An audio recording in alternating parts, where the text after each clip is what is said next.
Hey everyone, I'm Kaitlyn Barnard. And I'm Victor Gamov. In this series, we chat with software developers and technology leaders to tackle your biggest API connectivity challenges. Stay tuned to this episode for tools, tactics, strategies that will help you to take your distributed architectures to the next level.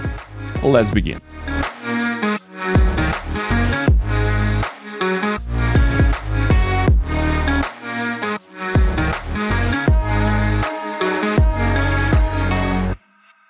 I'm super excited to have Matthew Stratton as my guest at the Kongcast. He is a staff developer advocate at Pulumi, and we will talk a lot today about cloud engineering. Matty, welcome to Kongcast. Well, thank you. Thanks for having me. I'm really excited to be here on the Kongcast.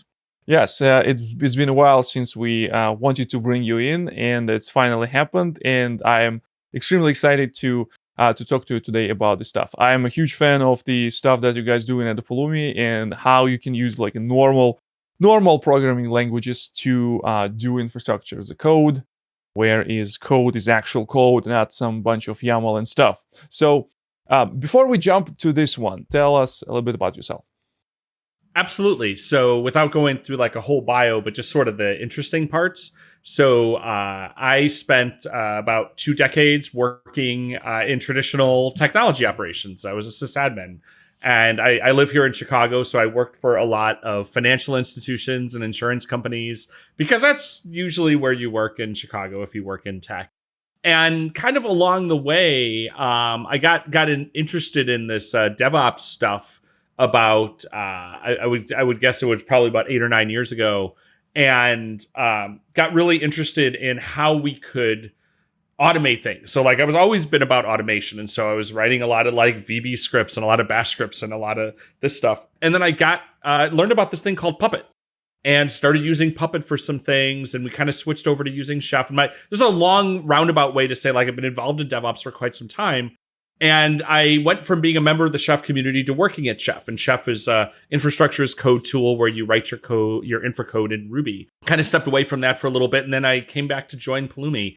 And so infrastructure as code is really interesting to me, and I think there's a lot of power to it. And I like to see how things have continued to evolve. But at the end of the day, like to me, it's like I've been the person that this was crappy. Right? Like doing this work was not great. And so I'm excited that this really changes how people work. And I used to say, back when I was at Chef, I'd say I worked at Chef because I believe in Chef. It's not the other way around. And I think that's still true for what I do right now today. So you said like you're working with Chef and Ruby, like, but you start this the journey as to solve your problems, your own problems as many system administrators, they're trying to make their life easier. And after that, you realize that you can actually make life other people easier to do the things. What are the challenges you saw with tools like Puppet and with tools like Pulumi? And you said like you believe in tools first, and after not the kind of like you believed in the tools before you joined the company. Right. Yeah. How it helped you? Like you probably went through this kind of like a curve of learning the multiple different tools, and how you end up in this particular case. Like why Chef and why Pulumi? I mean, well, I'll put it to you this way, right? And yeah, I'm wearing my Pulumi shirt right now, but still, I used to say when I was at Chef, and people would say, "Should I use Chef or Puppet?" And I would say yes. Right? Like so do something. And I'm a big believer in that the biggest competitor that we might have in this space is not another vendor. It's Do Nothing Incorporated, right? It's still doing things by hand. So I'm not trying to sell you Pulumi as being the be all and end all that might be the thing for you. I happen to think it's a really good way to solve this problem. Now, the problems that we have, right, is it's a matter going back to if we think about where this started, and I think it's always important to know how do we get to where we are. Right. So some of those problems might not exist as much today for everybody. But when you're talking about scale, right, we just can't do this stuff by hand. And if we're writing our configuration and then applying that configuration rather than being able to reason about it, because the thing is, things do change, right? We might have different configurations in a pre-production environment than we do in production. And we want to be able to be repeatable. And, people who talk about automation like to say we do this because we're lazy. And that is true. I don't like to do the same thing over and over again unless it's fun. And most of this is not fun, but creating the implementation of it might be fun.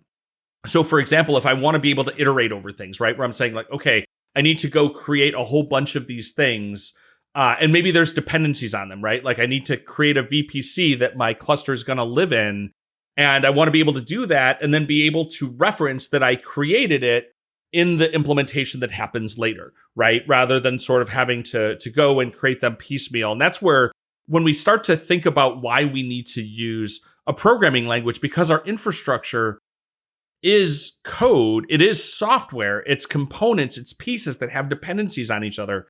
And one of the things that I think has been interesting in the years of, going all the way back with CF Engine, and we're always building on the shoulders of giants. We keep talking about infrastructure as code, but really what we've been doing is maybe building our infrastructure using some code, but we don't think about our infrastructure as reusable components that are abstractions that we can treat the infrastructure like software, which is what I think is the exciting thing that we're moving towards today. I mean, the thing that gets you your job done is the right thing for you. And the decision you made was the right decision to make at the time. So, but things are continually evolving. I would like you to a little bit elaborate on one point.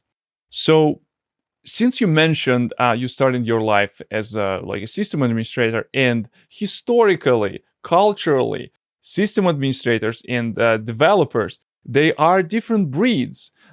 You write software not because you write software as a developer, but because you have to automate your tasks because you're lazy. And now we came into the world where you kind of, as a system administrator, you have to program stuff, and a lot of tools are pushing all this site reliability engineers. I don't want to say DevOps engineer because it's going to be pun. Everybody understands that. And how we end up here, right? So why to make people who generally don't like code, they like the console, they'll do like to do infrastructure and stuff. Why force them to do this programming? You couldn't have teed me up better, right? This is the point I make. So I've been saying this for a long time, and to my friends in the sysadmin world and everything, and I especially would start to bring in Chef and bring in these tools, and and again, that's the concern. They're like, I'm not a coder, I'm not a software engineer. Why are you going to make me code? I'm like, I got great news for you, sysadmin pals. You already do this. We just use different words for it. It's super true. We don't talk about programming, but we talk about scripting. And as much as you might like being in the console and stuff, we all write scripts all the time, and we do it for lots of ways. That's coding. I got news for you. Bash, that's code, man, and you're doing it. So cool. And we don't call them code reviews. We call them, but you do that maybe through change control. We do these processes. We don't call it debugging. We call it troubleshooting. So that's what I'm trying to tell you. You already know how to do this. And not only do you know how to do it, you do it. And it's part of what you love about your job. We just called it something different. There's still more to learn, but conceptually, you're already doing it, right? Yeah, exactly. I think it's a great point. I actually came into doing a programming through, stuff writing shell scripts to automate some of the work. And for some reasons, even though I was using real programming language, I was using Perl at that time to write some sort of kind of a log parsing cron job that will, collect the logs from the different computers. And after that, just a slice and dice and by time. So we can go and look what happened in particular, day or hour. And it's actually, I use my a programmer skills to there because I want to use the programming language. I want to use modular structure. I want to apply some of the concept that I learned from the object-oriented programming language at that time. So, which brings us to the point, or that I wanted to discuss about how the things are changed from the time when we just started. You mentioned people starting with bash scripts and make files, and now we are introducing, or some of the concepts that were introduced in the programming language, modules, code reviews, unit tests, are actually the penetrate into the world of infrastructure management. So you've been in this world for a while. So how you see this transition, and how the people, accepting this? I will tell you that I think the biggest pushback for any change is rarely having to do with it even being a new skill, because people do like to learn new skills. I'm not saying everybody wants to learn something new and have to learn something new every week when your job is continually changing.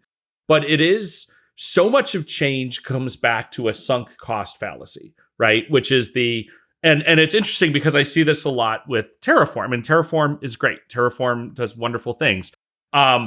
You can be an organization that has a large investment in Terraform, and this could be true of on any tool that we're talking about. So you might be all excited about a new thing, but you're like, oh my God, do you know how much work to get to that? And it's funny because whatever was the thing that is, oh, it's too much work to move off of today, was the thing that people didn't want to move to 6 years ago because it was too much work to move off the other thing, right? Right. So I'm not saying you should throw things away, but it's a real thing, and especially the larger the organization. And this goes back to like, never change for the sake of changing, right? Like we want to do that, and as engineers, we like new things that are fun, and it's always fun to learn new things and continually like refactor and polish the thing, because your legacy code was the new hotness 5 years ago, exactly. Right? Like yes. So keep that in mind. It's hard to remember, but always, what does a new thing do that you can't do now? So back again to put in the concept of like with Chef, I would go work with organizations. A lot of times maybe they were using System Center, like in a Microsoft shop. They're trying to make SCCM, which was fundamentally a thing for configuring desktops, to configure their data center. And maybe they already had an investment in it. And then they wanted to move to Chef. But what's common to do is take all the things your old tool did and re-express that with the new tool. So you're going to spend a whole lot of time doing that. And at the end of the day, nothing actually changed. Exactly. So I always sat there and said, what's the gap, right? What's the thing you can't do with ConfigMan right now that you can do with Chef? Do that part first. So at least while you're doing the work, you're getting some new value. So tech is easy, people are hard. The hard stuff of all of this is around, how do we change organizationally? How does my day-to-day change? How does my communication change with this? So if you're going to do all that work, you should be getting something out of it other than you're paying somebody different now than you were yesterday, right? If at the end of the day you move to this new platform and you're doing all the exact same things you used to do, but now it's someone else, what did you get out of it? That's what I saw like multiple times. People just like using like a new tool because somehow it's a new shiny things, but they keep repeating the same pattern. And in this new tool, it might be not so idiomatic, or using this type of like approach that you did like 5 years ago with this tool might not be, feasible or not possible. So that's why people also might turn off and say, no, it's kind of not for me, because they approaching this new tool from experience that they have previously, and they want to translate their skills that they have previously to something they understand. Yes. This is also a fun thing that this reminded me of a little bit that I used to see. I feel a little more comfortable telling the story with like Chef and Puppet and stuff, where it was, because I'm not there anymore, and where those come in, but I still think it's true across the board. But I can't tell you like how many, I would go to a meetup or something and someone would be giving a talk about like, we threw out all of our Chef code and replaced it with Ansible, and it was so much better. Or they would do the same thing. We threw out all of our Puppet code and replaced it with Chef, and it was so much better. And it was always about, well, because obviously the tool is so much better. And it's like, no, you're smarter. Because when you took your existing implementation and you redid it, you did it with more wisdom that you didn't have the first time. Like the first time, Exactly. like, so your first time, it has nothing to do with the tool. It's like, okay, I did this first in this tool and I didn't know what the hell I was doing. So we tried. Then I came back to it 3 years later with another tool, which meant I had to rethink everything with all the things I knew. And now, of course, it's better, but it's not 100% because the tool was better. You're better. You're smarter now. But it's also kind of hard it's a lot easier to sell a migration project to migrate from this thing to this than to do let's take the next year and we're just going to refactor all of our stuff. Good luck if you can sell that, but you should. But so that's a much harder sell. You keep mentioning some of the like the words or vocabulary that very familiar, the many developers very familiar, and developers also like to call themselves like software engineers now. And I'm trying to bring us to the topic of the cloud engineering and what does it mean in general. Like, is it Is it something that when you writing your YAML files and send them to your Kubernetes cluster, does it make you a cloud engineer? So when I think about cloud engineering, it's really a discipline that is encompassing how we build, how we deploy, and how we manage these platforms and applications and services. So it encompasses people who are writing the application code. It encompasses your operational folks, your SREs. It encompasses your InfoSec and your compliance and your security folks. And the idea is that we have one way to do it. And it's not one way for the entire industry. It means it's one way within your group, right? Whether you're building, deploying, and managing, because the more that we get ourselves to a common vocabulary, that's what breeds empathy. And empathy is the core of this. And if a lot of this sounds like DevOps, it's because I think it is at least what DevOps was supposed to be. Somewhere along the way, DevOps became automation tools, right? And writing automation, and that's just part of it. But really, it's about taking these principles, like what can all these different groups learn from each other and then come together in a cross-functional way. That's the core of it to me. And the cloud makes this a little bit easier because everything's really API driven and exposed, and you know what I mean? You're not shoving it as hard as we had to maybe before. At some point, explaining DevOps as a cultural trait and how you communicate between people, and very quickly we start talking DevOps as a tooling. And I think the point you made a little bit early in terms of tech is easy, people are hard, and allows us to steer from the actual problems that DevOps trying to solve as a culture aspect, to how to communicate between teams, how to establish this communication, how to properly plan and share the work and plan the work. That's brought us to the point where when you're asking for someone and someone will tell you, yeah, DevOps, we're doing DevOps tools. But what you're doing is actually, doing some automation tools, part of it, or like a provisioning tools, or some other things, right? Tools influence culture, culture influences tools, right? So that's the thing I want to make. I think sometimes people feel like when rant about things like this, I'm like anti-tool or anti-automation. And I'm like, no, it feels like we overcorrect on culture and communication and human factors, because those are the things that we have to tell you to do. Because playing with tools, we'll do that automatically. Like, we'd like to do that, right? You don't have to tell a bunch of engineers to want to automate. We all want to do that, and it reinforces that. But it's really easy for the gravity of that to sort of become the default. Like, we gravitate to that. So we have to push harder to get sort of escape velocity from tool pull to culture pull, which is why we talk about it a lot. But it kind of happened. I like to say, you can't buy DevOps, but I can sell it to you. Right. Yeah.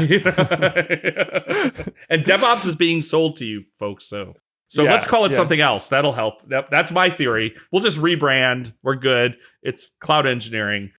Cloud engineering. I like it. I like it how it sounds. So let's talk a little bit about the value prop of the tools and how it changes, and why we still even 5-6 years into this DevOps revolution. I would say it's revolution because it changes the minds of people significantly, and how this value prop changed over the time, like starting from the simple automation things into the point where we can have real programming languages, real SDKs that will do whatever. I think cloud first really helps drive that, right? So if we even want to think about it a little bit, if we go back to pre-cloud, or even if it's cloud, but more IAC, VM, stuff like that, where you're talking at an operating system level, from an operation standpoint, having a common language, if you will, not program, but just like lingo or frame of reference between software engineering and operations, is you're forcing that, because you literally are thinking about the world differently. I found this really interesting about why a lot of early automation tools were a lot better on, say, Linux than on Windows. And Jeffrey Snover, who's a distinguished engineer at Microsoft, he's doing a bunch of great stuff, invented PowerShell, all this on stuff. He said something many, many years ago where he said part of the reason is that Linux thinks about everything as a document, right? Whereas in Windows, and again, I understand I'm putting myself back, everything's changed a lot, but at the time, everything was an API. So if you had tools like Chef or Puppet that wanted to reason about files, they were really hard to, because that's not how the operating system worked. So that thing being said, if we think about the cloud and Kubernetes, whatever the modern cloud is, Kubernetes, containers, all the things, cloud resources, they're all APIs, which means we reason about this infrastructure in a lot of ways that's very similar to how we build services that our applications run on. So it's a lot easier. I'll give a really interesting example is back in the Chef days, my customers would always ask me, they say, how come I can't just point Chef at my Apache server and have it spit out a cookbook to build that? And I was like, because on that Linux operating system and Apache, there are hundreds of thousands of possible things, and Chef has no idea which of those you care about, what's relevant, what's just sort of there, blah, blah, blah. You know what you can do with like Pulumi, for example? You can absolutely point it at your AWS infrastructure and have it spit out Pulumi code to make that, because it's a defined API that the settings are understood what they are. That's just the world of cloud. That's API first versus document first. It lets us reason about things that way. So I think that's where that interesting evolution has come, and we need to embrace that a little bit more, rather than, again, a lot of our stuff, we think about YAML files. That's still now thinking about everything as a document. And that's a piece along the way, but it's not how you reason about the overall infrastructure. It's a very good point. And even inside our own community. So I did a workshop last week at London DevOps UK. If you're watching this, I don't know when you're watching, the DevOps London happened in end of October. And we're having this conversation. One of my co-speaker, he presented Kubernetes as from perspective of like some sort of content management system. And he was talking about, okay, so imagine that you upload this document to this system, and this document will be materialized in some piece of infrastructure. That's a very interesting point, because when I explain this, I like to approach this from perspective of API, and saying this document essentially would be translated to API call. We take this like YAML file, it will be translated to JSON, and after that, it will be submitted to Kubernetes API. I absolutely agree with you in terms of it's just like the way how you're thinking about the what's your mindset, like what's your mental model that you used to when you do certain things, like you describe an infrastructure, and how you would describe infrastructure from perspective of state. That's how the Kubernetes teaches to do things, right? So we're describing desired state, and after that, Kubernetes will make things happen.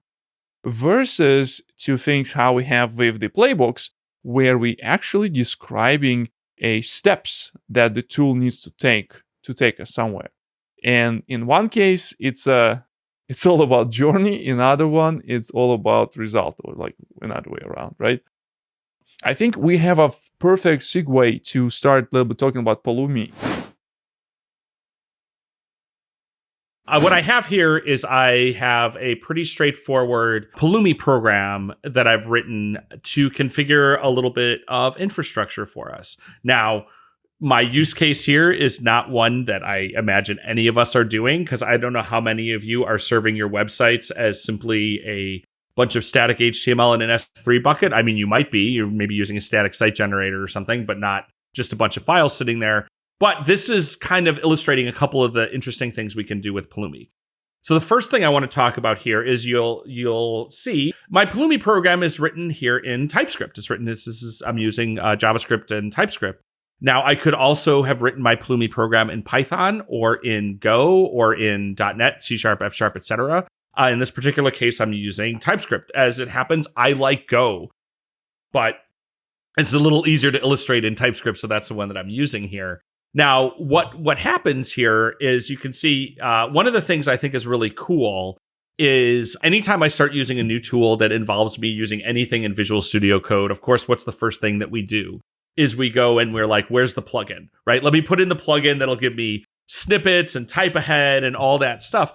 There is no such thing for Pulumi because all of this is coming from the programming languages, right? So like, for example, what I'm doing here, I am going to do a little typing so you can kind of see. But okay, right here, if I take a look and you can see all of this, this is giving me all the documentation. And this is all because it's coming from the NPM package that I've installed for configuring AWS. And all of my type ahead and my prompts, I get those things all for free because I'm writing in JavaScript. Now, what we're doing, I'm going to walk you through real quick and show you what it does, and then we'll make a change. So my use case here is I want to throw a bunch of HTML files in an S3 bucket, and then I want to serve them so that it's understandable. So the first thing is we're going to create a bucket, and we're going to call it my bucket because I am very protective of my own stuff. Maybe I should have called it our bucket, but in this case, I called it my bucket.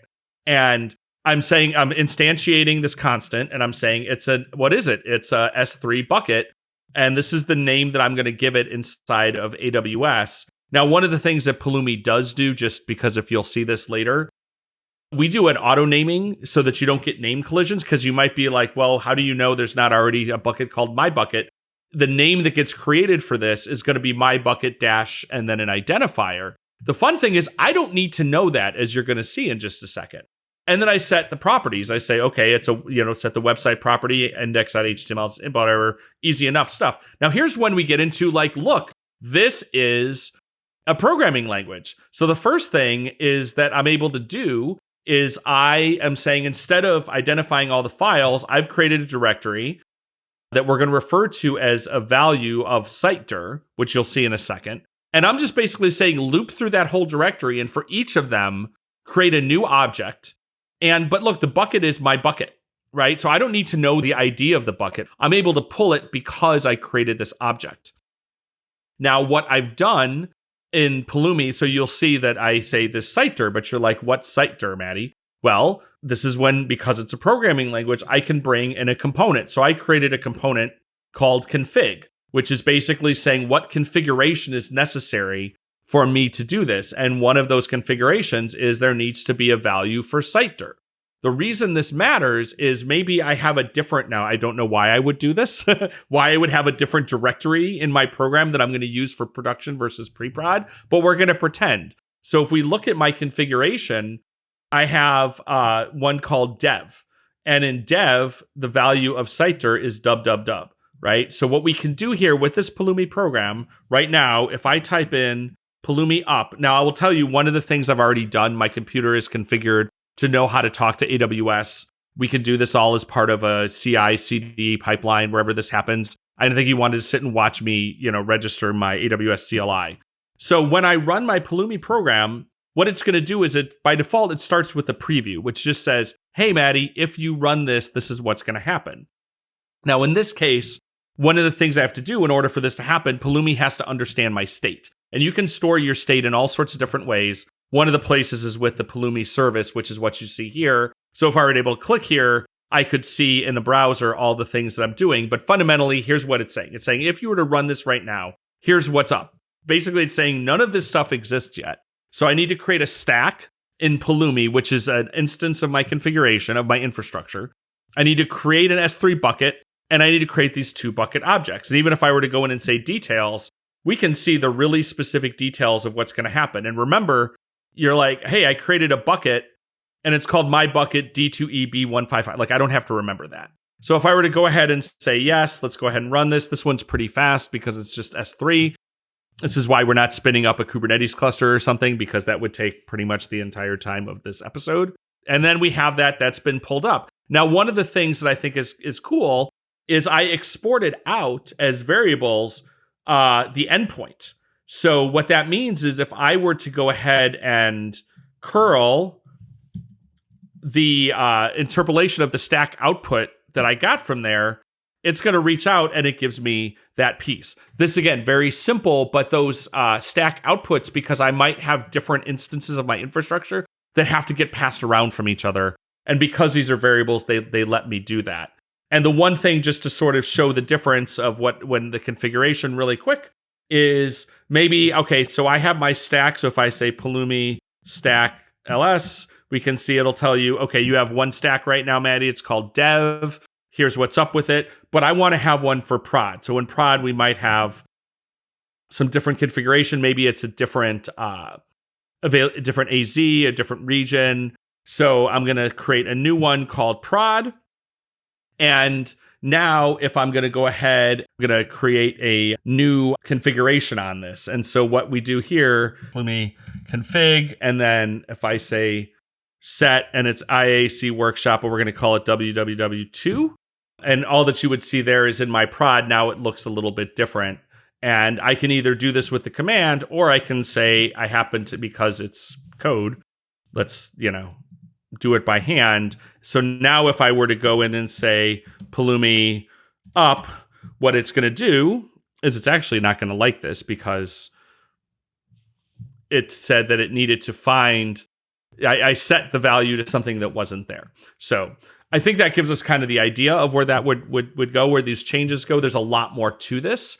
One of the things that's really powerful about this as well, because it's a programming language, I can use all of the things I would normally do to test. So I can write mocks. I could use maybe the Mocha framework if I'm in TypeScript to actually test my infrastructure code as well. But that is a whole other episode to talk about testing infra code. Where you would recommend people to look if they want to see some more complex examples. Like you mentioned the provisioning Kubernetes cluster, which sparks interest in me. You had my attention, now you have my curiosity. So no, like you have my curiosity, now you have my attention. Yeah, my attention. So sure, one of those things. You got it somehow. Chocolate, peanut butter, whatever. One of the places for that is if you go to pulumi.com/registry. That's our registry of all of the different providers. And then in all of the packages. So if you went to the Kubernetes one, you would see there's a set of how-to guides, various things about, hey, how do you get either just as simple as a hello world on maybe AKS on Azure Kubernetes Service, or how do I do a stateless app deployment? How do I deploy with Helm? There's a lot of examples for that. So really, pulumi.com/registry is probably a great place to look at that stuff. Also, if you just go to it's like pulumi.com/doc/get started. That'll walk you through a lot of those things. I also, if you are, we have some weekly live streams we've started to do. In fact, I'm about to go do one right after you and I are done. So if you go to, twitch.tv/Pulumi, we do them every Thursday, and we go into a lot of these different kinds of examples and things. So, and you can always find me at Matt Stratton on Twitter. Happy to help people out. That's awesome, Matt. And definitely check out the show notes in the description below. You'll find all these links. You can find all the context from Matt and Pulumi. And I would like to say huge thanks, Matt, to find the time to talking to us and being a part of Kongcast.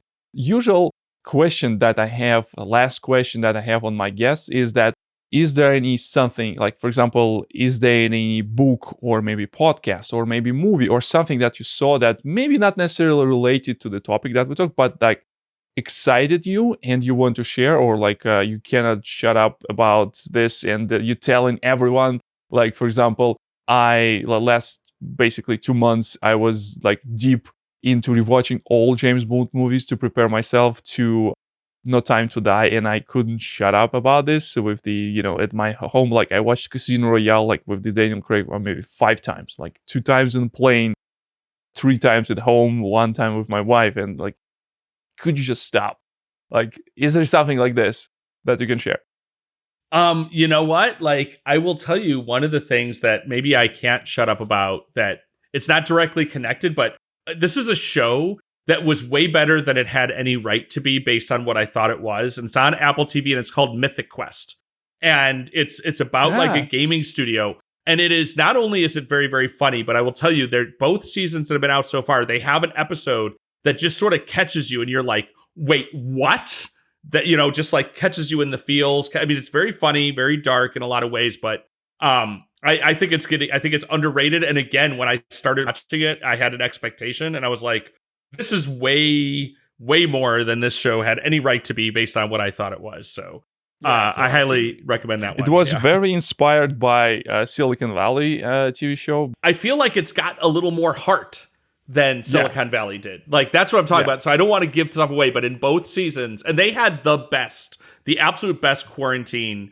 Like, how all the shows did a Zoom episode. They did Theirs Zoom is way better than anyone I've seen. So that's my rate. If you are a fan of the shows like It's Always Sunny in Philadelphia or Community, your favorite stars are there. You can watch this. I started watching this and need to finish the season 2. Oh.